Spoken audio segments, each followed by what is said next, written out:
tugakunyita ugeni mitambo-ini orige na tugithina mbere na mohoro gikundi kia amemba a ruriri rwa Ikamba aria maikaraga kaunti ya Kajiado ni macemanitie na gwitikanira ati ni makunyitanira na kwaria na murugamo umwe maundu-ini ma uteti niguo kunina ngurani cia kiuteti iria makoretwo nacio. Tulikuwa tumeitana kama mandugu tuone vile tutaendelea kujunite pamoja, tuwe na usemi mmoja ndiposa tuweze kusaidia. Kuna watu wamefaidika katika ile hali ya kugawanya kabila.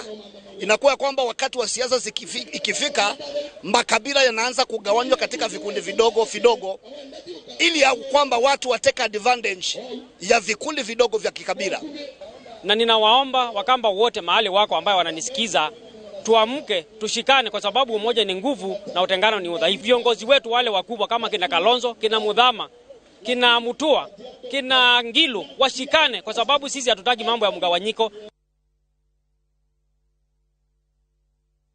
Unyitaniri wa ikundi cia maria maturigiceirie kaunti-ini ya Kware ni uhurite jeki kioneki ya bururi ya gukinyaniria gicunje kia 30% kia mititu gukinyanira mwaka wa 2050. Ruhonge rwa bururi rwa kurumbuya na maria maturigiceirie NEMA na kambuni ya Bed Titanium ni matongoretie mihango-ini ya kuhanda kwa miti 16,500 thini wa njera ya arume ya Kwale. Riboti iria iriga kurutwo ni ati ni ruhonge rwa mititu bururi-ini KFS yonanite ati bururi ni ukinyanirie gicunje kia 12.13% kia mititu gitaro gia gicua-ini gikimwe kia icigo iria ciina mititu mingi.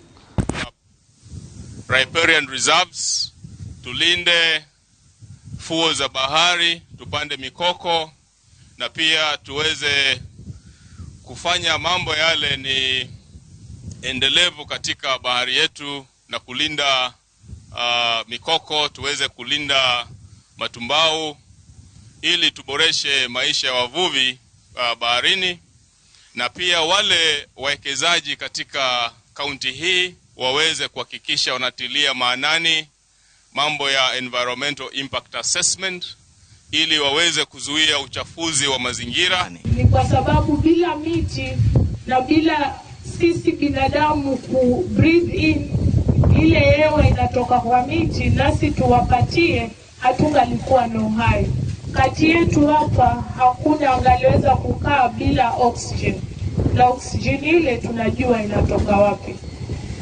Kwale County tuko at 14% of tree coverage. Na hivyo basi kampuni ya Bed Titanium kupitia Ministry of Education tumeanzisha mchakato wa environmental programs na tumeendelea sana tangu mwaka wa 2018.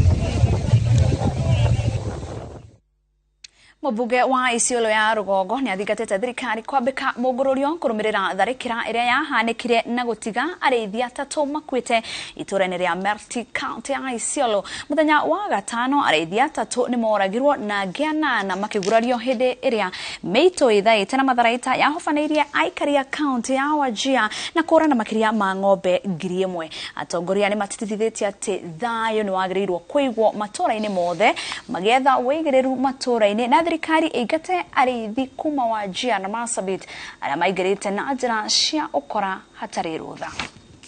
Angalia trend ya hii conflict along Isiolo, Wajir West na part of Marsabit border, tukiangalia kwa makini sana kwa sababu hatuna historia ya kupigana kama jamii. Lakini ukiangalia trend ya miaka mitatu hivi, kuna sehemu ambayo inajulikana ni sehemu ya Isiolo County na watu ya Wajir West wameseto. Wameweka manyata na saa zingine hata wameweka shule. Lakini hii ni mambo ambayo tuliweza kuzungumzia katika mikutano ya high level. Tukiwa na CS na kuna regional commissioners ya Eastern na North Eastern kama 2 years ago waliweza kuambiwa waweke kamati ya kuangalia mahali boundary inapita. Kwa bahati mzuri boundary yetu ya Isiolo na ya North Eastern ni ile tu ya ukoloni. In fact ni provincial boundary ya Eastern na North Eastern, kwa sababu Isiolo iko chini ya Eastern na Wajir iko North Eastern. Kwa hivyo kulingana na sisi kama viongozi wa Isiolo, mimi nikiwa mmoja wao, hatuna boundary conflict.